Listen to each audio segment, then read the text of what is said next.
Hello everyone, I hope they are having a great day. Larian Studios released a surprise update for Baldur's Gate 3 today with their hotfix number 34, which comes with a variety of changes to the game, which I'll be breaking down in this video. As you may have noticed, there's a 15 gigabytes download for your game. Now, one thing is, mods have actually broken, a few of them on PC, which I'll kind of go over briefly here with the WASD and native camera mods. Now, WSD is working for me, although it says it doesn't when I load up the game, and the native camera mods isn't working, so unfortunately I can't get close up to my character like this. But there's actually a pretty big nerf to my favorite new subclass with the Shadow Magic Sorcerer. Nimbus now gets a little bit less health. It was actually incorrectly applying health values to Nimbus, giving him more health than he should have. Also, there's some changes to Honor Mode, making Miracle not heal himself like he could have for you, and also some crashes and Act 3 performance. So we'll be breaking down all that in this video. And I guess the most notable thing here is the Steam Deck version of Baldur's Gate 3. So if you play on Steam Deck, there's now a native version that doesn't use Proton, so you'll get better performance out of your CPU. So this game will run a lot better on Steam Deck.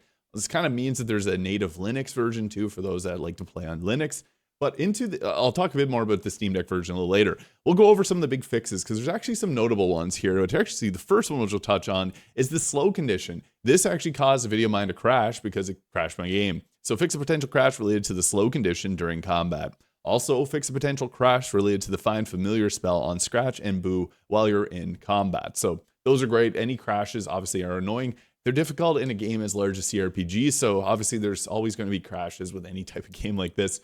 Xbox got some specific ones, which I'll just briefly touch on here. So fixed crash related to resuming a game mid-cinematic, or if you're loading a save during Honor Mode. There's actually a lot of Honor Modes updates today, which is great because that's something I enjoy playing. Fix an issue that caused the game to hang and become unresponsive when exiting to main menu during an Honor Mode game. This happens to me on PC, and I'm not sure why. It could be mod related, but great to see that's fixed for Xbox. Selecting the View Xbox Live profile from Larian's friend list will now correctly show the gamer card. Fix a crossplay issue, so this kind of applies to everyone on PC and PlayStation 5, because Xbox was causing issues with multiplayer with friends. I've heard about this one, so it's nice to see this getting corrected. And fix a bug when creating a new game in Honor Mode after loading a previous save game would cause the game to get stuck at either 33 or 83% loading. Now, I get questions about this often. Specific numbers will oftentimes dictate what kind of issue it is. And most times it's going to be modding related issues. So yeah, that's great that Xbox got that fixed. Now, two of the biggest changes here, fix the Hound of Ill Omen and the Accursed Specter's health. Now, this is unfortunate. So my character right now, level 12, Shadow Magic Sorcerer, summoned in Nimbus. He only now has 33 health points instead of the 43 that he previously used to have. Why is this a big deal? Well, because Nimbus has a very special ability with the ability to splinter off into multiple targets. So it doesn't list it here, but whenever he gets attacked, if it's a physical attack without radiant damage, he can splinter off as a reaction into another dog. The nice thing about this is those dogs can also splinter off into more and more dogs. This becomes really chaotic because all of them can apply omens, giving you sorcery points back if you attack with an element, and they can also use the Umbral Tangle to entangle targets for 3 turns. They'll typically use that, and they're great for breaking concentrations of enemies, so losing that 10% or 10 health points is actually pretty major of a nerf. Now, there are some obviously ways to kind of work around that. If you got Hero's Feast here and you want to give your team some pizza, because yes, there is usually a pizza. Oh, we didn't get the pizza this time. This will actually give Nimbus a bit more health there, so he's now up to 45 health, which is putting him roughly back to where he normally was in health. And then you can also use the Spell Aid, which can further buff up your team's health, which is something that I would recommend doing if you really value having the extra health on Nimbus, which I do. So this is something that can help him with survivability, now having 65, possibly 70 health max instead of his previous numbers. So quite a substantial nerf, I'll be honest. Now, another big change here is a bug for Apostle of Miracle. So if you're in Honor Mode fighting them, one of the most terrifying fights. I've had runs end there multiple times, unfortunately, just because of how hard it is. Now, you may have been making this fight harder for yourself if you were saving and exiting. Let's say you had something to go attend to and you left your game and came back to it later. There was an issue which caused it every time you loaded a save game, he would regain health points. So you may have been fighting a harder version of Miracle than intended. So this is now fixed in both Tactician and Honor Mode. It's great to see that fixed because, oh my goodness, that fight is a rough one. Audio changes. There's actually quite a few audio related changes here. So fix a bug related to the genie's summons and when they would follow you to loop continuously, making a metallic thrum. So yeah, this is something I actually noticed whenever I was playing. Like if you have the planar ally spell out and you're using it, and sometimes he will make this really loud annoying noise. So boom, you go to summon him in. Obviously this is now fixed, but you can cast Destructive Wrath on that.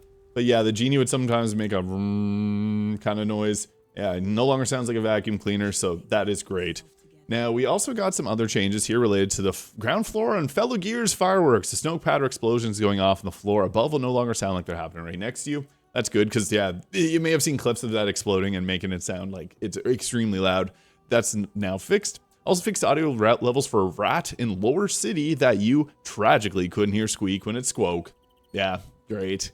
I love the way that Larian writes these patch notes. Yeah, when you squoke.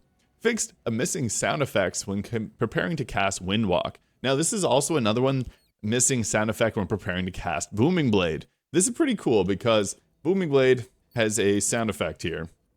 And now when you pull out Booming Blade, windy, whoa, yeah, it's cool.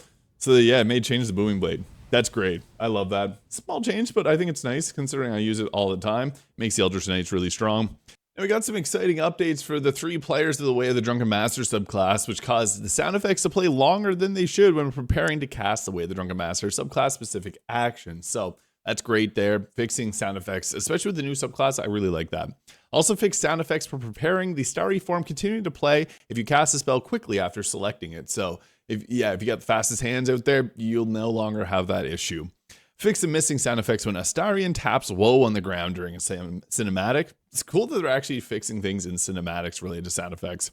Also fixed missing sound effects and overhead dialogue between Minthara and the questioners in Moonrise Tower prisons. And also fixed sound resource for photo mode not being generated correctly. Fixed the rattling Moon Lantern sound effects continuing to play after you unequip it. Recovered some missing sound effects when casting Speak with the Dead on the Mind Flayer in the Shattered Sanctum. Also reminded Halston to actually yell when he gains a Barbarian Rage instead of silently miming it. So you've probably seen videos related to that because there's a lot of videos out there of everyone's different rage. Now he's no longer going to be, just pretend like he's yelling. Fix the sound effects during Vlad Kit's appearance during the camp getting cut off prematurely. Also some more cinematic changes. Again, love that we see in these. Also, one that's at the very start of the game, they told one of the imps on the Nautiloid to stop looking in the wrong direction. It's great. Also fixed a super mega ultra close-up shot during the dialogue with Raphael in The Last Light. Removed a static pool of blood that was hovering midair in a cinematic with the Knolls on the Risen Road after playing as a short Dark Urge character. Also fixed Karlach's line about Gale being a hero being cut off prematurely, and fixed a bug causing party members to appear as floating torsos or simply floating hair when talking to Ketheric's dog Squire. I've seen some clips of that, pretty funny. Also, I guess the big one for here is players that are on Steam Deck are going to have much better performance now, as there's now a native version that's not the Proton version, so this requires less CPU usage and memory consumption overall, which is great because obviously when you come to handheld consoles, there's only so much that they can do, and any boost to performance I think is great. And also you can find your save files being moved over here. There's all the information in this. I will link this in the description as well. Cloud saves as well. Those all work as intended, and then you can go and have all your stuff through there. Mods on Steam Deck. Will my mods be transferred over automatically if you're logged into your Larian account and connected to Mod.io? Everything that's going to be subscribed to one will be on the other. This is great because I play between PlayStation and PC, and I guess I'm my Rogue Ally as well. I don't have a Steam Deck, got another handheld, so this is great. What if I'm not logged into Larian account or connected to Mod.io? And here's the way to go about doing that. So yeah, that's a majority of the changes. We'll likely see these mod fixes coming soon.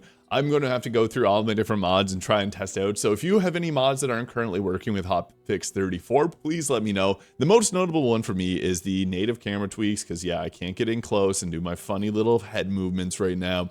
But that'll obviously be fixed very soon. This is typical for types of hotfixes and things like that for mods to break, but even though I boot up the game and said WASD movement's not working, it's working for me. I can run around freely like this. So yeah, a lot of mods may be working, a lot of them might not be. We'll have to see. It's probably likely that most will be fine though. It's typically how the hotfixes do work. So let me know your thoughts in the comments. Hit the subscribe button below if you haven't already. I hope you have a great day, and we'll catch you all in the next video.